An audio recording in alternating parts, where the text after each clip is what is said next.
Lur, selamat datang di Ngidul Ngalobu mau film jadul. Yo, opo kabar lur, sehat-sehat kabeh yo. Pakai masker masih jarang-jarang. Aku dong pakai terus. Mandi aja aku pakai lur. Kali ini kita akan mengidul film bergenre action adventure fantasi yang berjudul The Great Wall. Kalau kalian suka banget sama visual film yang memukau, The Great Wall bisa menjawabnya. Seru banget sampai habis pokoknya lur.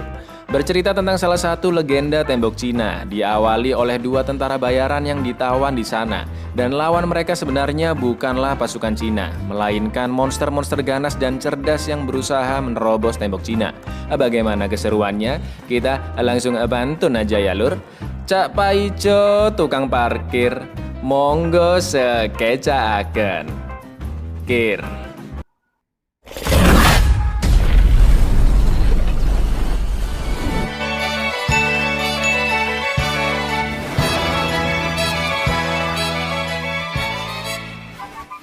Tembok besar Cina dengan panjang lebih dari 8.850 km dan butuh waktu lebih dari 1.700 tahun untuk membangunnya. Legenda mengatakan tembok ini dibangun untuk melindungi dari suatu bahaya, dan inilah kisah legenda tersebut. Di abad pertengahan terlihat 5 orang tentara bayaran dari Eropa sedang dikejar oleh suku bukit. Mereka berhasil mengalihkan perhatian musuhnya dengan melepaskan kuda ke arah yang berlawanan. 21 orang sudah terbunuh dan mereka sudah berkuda selama 6 bulan lamanya. Mereka harus terus pergi ke arah utara untuk mendapatkan sesuatu yang mereka cari. Lalu tiba-tiba makhluk misterius menyerang. 3 orang tewas dan hanya tersisa William dan Tovar. Mereka berhasil membunuh makhluk misterius tersebut. Potongan tangan makhluk itu dibawa agar mereka bisa mencari tahu makhluk apa itu sebenarnya.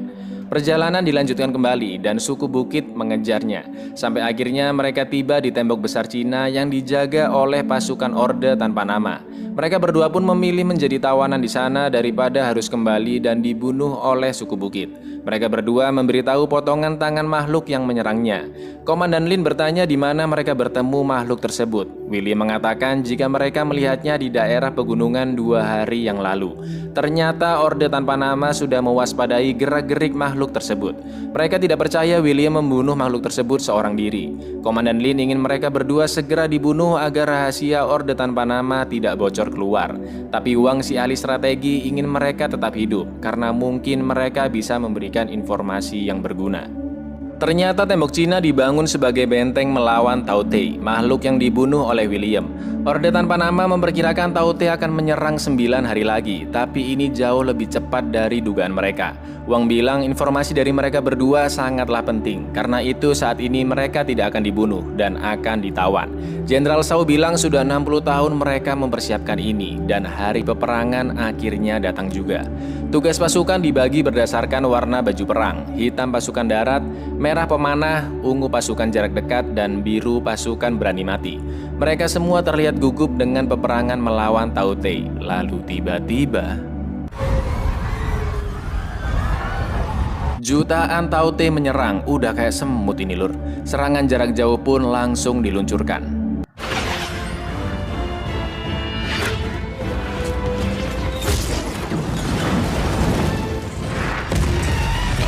Tao Te akan langsung mati jika matanya tertusuk. Kini giliran pasukan biru yang menyerang.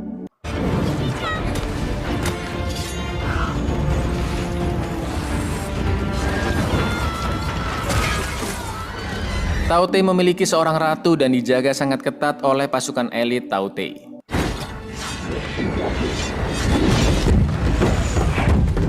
Sang ratu inilah yang memerintah semua pasukannya. Mereka mulai menaiki tembok Cina. Sekarang giliran pasukan ungu yang menyerang.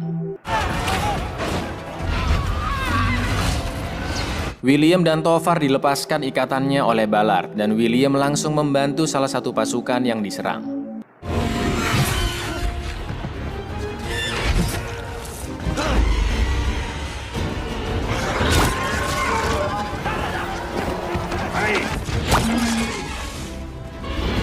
Tiga Tao Te berhasil dibunuh oleh William. Sang ratu yang sangat cerdas dan sudah menganalisis situasi menarik mundur semua pasukannya.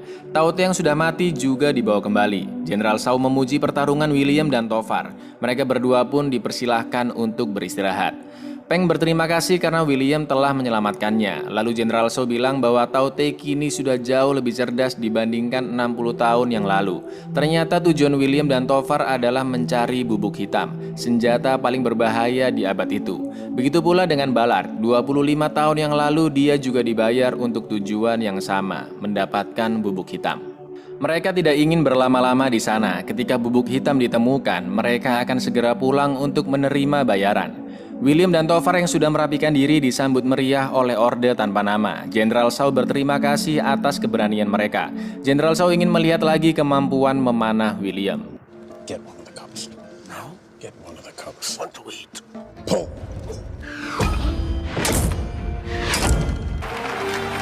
Ballard bilang bahwa mereka harus merahasiakan tujuannya ke sini demi keselamatannya dan meminta mereka menemuinya nanti malam. Di Orde Tanpa Nama hanya Lin dan Wang yang bisa berbahasa Inggris. Lin diajari bahasa Inggris oleh Ballard. William pun menceritakan bahwa dirinya sudah melalui banyak pertempuran hanya karena uang dan makanan. Lin pun mengajaknya ke tembok dan meminta William mencoba melakukan tugas pasukan biru. Lin bilang bahwa pertempuran Orde Tanpa Nama bertujuan untuk kepercayaan, bukan untuk uang ataupun makanan. Lin bilang bahwa William seharusnya belajar untuk mempercayai sesuatu. Tapi William bilang bahwa dia bisa hidup hari ini karena dia tidak percaya kepada siapapun. Malam harinya Ballard menunjukkan sedikit bubuk hitam yang dicurinya dari Wang. Ballard mengajak mereka mencuri persediaan bubuk hitam dan kabur dari sana tepat ketika serangan terjadi saat pasukan meninggalkan pos penjagaannya. Wang memanggil William dan Tofar. Wang mengatakan bahwa batu magnet yang dibawa William mungkin akan berguna untuk pertempuran. Ternyata Tao Te berasal dari meteor yang menghantam daratan Cina 20 abad yang lalu. Meteor ini dipercaya sebagai hukuman dari langit atas keserakahan Kaisar Cina yang membuat seluruh daratan Cina menderita. Tao Te akan bangkit setiap 60 tahun sekali untuk menghukum manusia-manusia yang serakah. Tao Te memakan apapun dan akan diberikan kepada ratunya untuk berkembang biak. Jika Tao Te berhasil menerobos masuk ke ibu kota dan mendapatkan nutrisi makanan dari 2 juta penduduk di sana, maka dunia sudah tidak akan terselamatkan lagi. Di lain tempat, pasukan Menara Barat diserang. Jenderal Zhou dan Komandan Lin menyiapkan pasukannya untuk bertempur. Ternyata mereka telah dijebak. Bukan hanya satu Tao Te, tapi ada Tao Te lain dari belakang mereka. Dan Jenderal Zhou terkena gigitannya.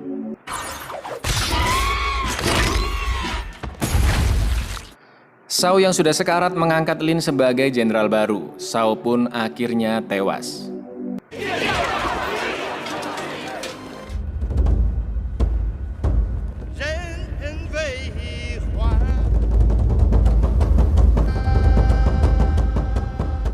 Sen utusan dari istana membawa catatan sejarah perang yang berusia 900 tahun. Dulu banyak Tao Te berhasil dibunuh. Itu karena batu magnet seperti yang dibawa William. Magnet itu bisa membuat Tao Te menjadi tidak agresif dan juga tidak bisa mendengar instruksi dari sang ratu. William memiliki ide untuk membuktikan kebenaran kekuatan magnet tersebut dengan cara menangkap seekor Tao Te layaknya menangkap paus menggunakan kail tombak. Tofar tidak ingin William membantu Orde Tanpa Nama karena tujuan mereka adalah mencuri bubuk hitam dan segera kabur dari sana. Bius yang sangat kuat dioleskan Wang ke setiap tombak dan pertempuran pun dimulai.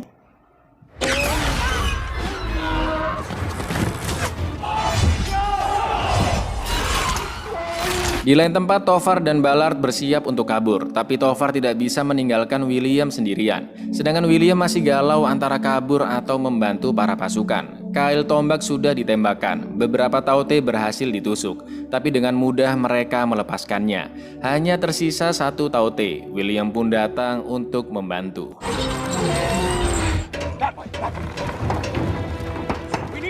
Butuh waktu lebih lama sampai bius benar-benar bekerja. Cincin api ditembakkan untuk melindungi sasaran dari kawanan lainnya. Dan karena kail akan lepas, William terpaksa turun ke bawah.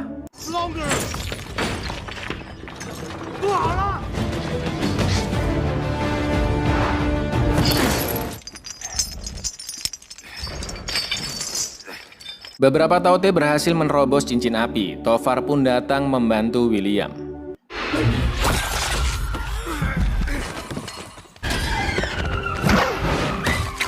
Lin membantu mereka berdua dengan menggunakan bubuk hitam. Pasukan pun datang membantunya dan William tidak sadarkan diri.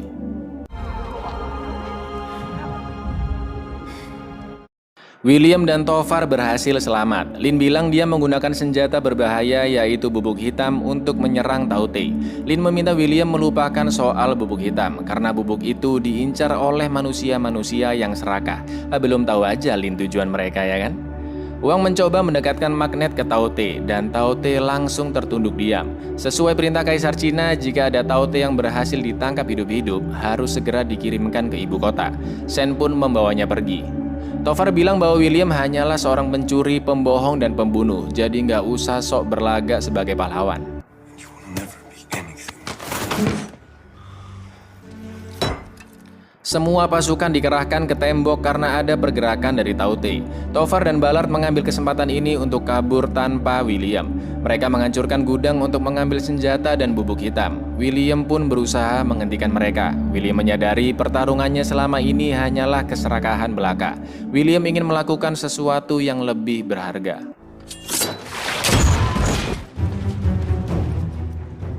Di lain tempat, ternyata serangan Tao Te hanyalah sebuah pengalihan. Selagi mereka menyerang, Tao Te yang lain menggali terowongan agar bisa menembus tembok besar Cina. Orde tanpa nama harus sampai di ibu kota sebelum Tao Te menyerang. Mereka berencana menggunakan balon agar bisa sampai dalam waktu 6 jam. Meskipun cara ini sangat berbahaya dan belum pernah dicoba sebelumnya. Shen sudah sampai di ibu kota Bianliang dan kaisarnya ternyata masih bocil dong. Pipis aja belum lurus kayaknya lur. William dianggap sudah berkhianat. Lin kini tahu tujuan mereka bertiga adalah mencuri bubuk hitam. Tapi William membantah. William bilang jika dia berusaha menghentikan Tovar dan Ballard. Peng ternyata melihat kejadian pencurian itu dan bersaksi bahwa William memang mencoba menghentikan mereka. Meskipun begitu, Lin meminta William dikurung dan mengirim pasukan untuk mengejar Tovar dan Ballard. Di perjalanan, Ballard meminta Tovar naik ke atas bukit untuk mencari jalan yang benar. Tapi ternyata Ballard berkhianat. Balon mulai diterbangkan dan banyak pasukan tewas karena tidak bisa menyeimbangkannya. Tiba-tiba Peng membebaskan William. William dibebaskan karena Tao Te sudah sampai di ibu kota. Wang bilang jika sekarang William bebas mencuri apapun yang dia inginkan dan menceritakan pada semua orang bahwa dunia dalam bahaya. Tapi William ingin membantu mereka dan satu-satunya cara untuk memenangkan pertarungan adalah dengan membunuh ratunya. Peng juga memohon untuk diikutkan berperang. Dengan cerobohnya, Shen mendemonstrasikan fungsi dari magnet. Tao Te yang tersadar pun memberikan sinyal ke ratu di mana lokasinya berada. Ballard ditangkap oleh suku bukit, dan karena suku bukit tidak tahu apa itu bubuk hitam, dengan santainya mereka membakarnya ya kan, mampus.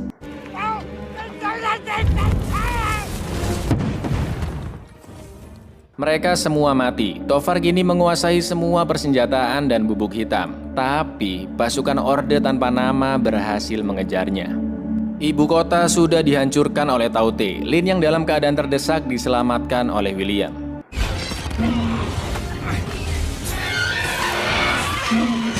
Tao Te tidak akan menyerang ketika ratu sedang makan. Jika ratu mati, maka seluruh Tao Te akan membeku karena tidak mendapatkan sinyal.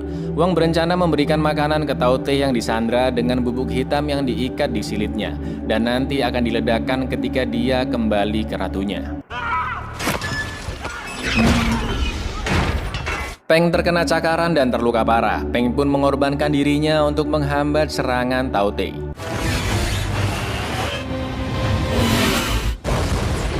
William, Lin, dan Wang melepaskan Tao Te. Dia pun langsung makan dan kembali ke ratunya.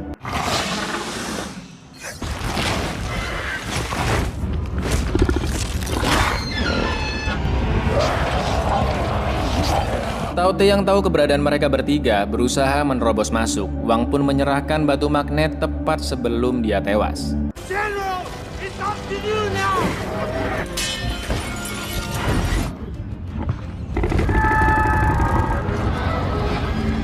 Dua kali panah William berhasil digagalkan pasukan elit Tao Te. Sang ratu yang tahu lokasi William memerintahkan semua pasukan untuk menyerangnya. Hanya tersisa satu bubuk hitam, dan ini adalah kesempatan terakhir mereka untuk menyerang.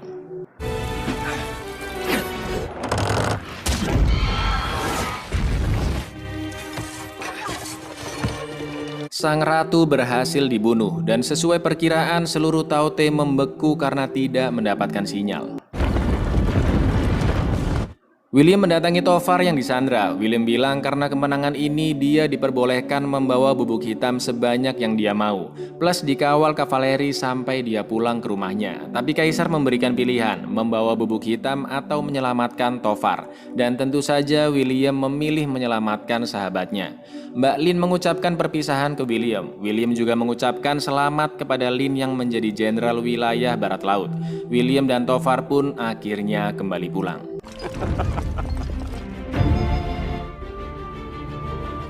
Booyah, Reci Paula, ni hao ma gong si fa cai wai ni ah. Hampir sepanjang film full CGI dan memang kerasa banget budaya Cina ditonjolkan. Itu baju-baju perangnya juga keren banget lur. Film kolaborasi Tiongkok dan Hollywood dengan budget termahal ini memang sangat seru dan memanjakan mata. Meskipun begitu, film ini dinilai gagal karena kurang banyak memasukkan unsur kebudayaan Cina. Begitu pula dengan alur cerita yang cepat sehingga melupakan sisi kedramatisannya. Tapi di luar dari kekurangan-kekurangan tadi, kalian akan sangat terhibur ketika menonton The Great Wall secara utuh. Ya nggak utuh kan hubungan kalian lur. Ya wis, aku Icang undur diri, matur nuwun dan say no untuk keserakahan, but say yes untuk klik subscribe di bawah ini. Assalamualaikum.